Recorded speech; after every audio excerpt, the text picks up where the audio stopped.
So the numbers are really large, so I don't think substitution or elimination would be the best. Okay, so I mean, in this case, just graphing it using a graphing calculator, of course, would be the easiest way. But if you were to choose between substitution and elimination, both would be quite hard. Okay, but in my case here, I'll use substitution.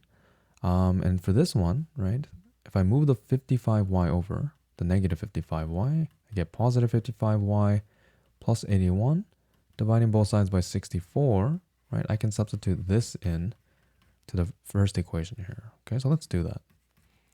Okay, so this is 55y plus 81 over 64, right? We have this plus 68y has to be 99. Now, I will expand this out, but I won't actually calculate the numbers yet. Okay, so this is 87 times 55y over 64 plus 87 times 81 over 64, right? And everything else is the same. Okay, so here's my y terms.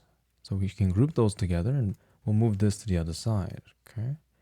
So adding these two together, I get 87 times 55 over 64, right? Plus 68, all in brackets y, has to be 99 minus this number. Okay, if we have this, what we have to do then is calculate what this is and divide both sides by this number. Okay, so if I do that, right, you end up getting this. Okay, so you end up getting this. And now if you want to figure out what the x value is, you just plug this number into here. Okay, so then you get that x is equal to 55 times that big number plus 81. Divide that entire thing by 64. Okay. And you end up with approximately this.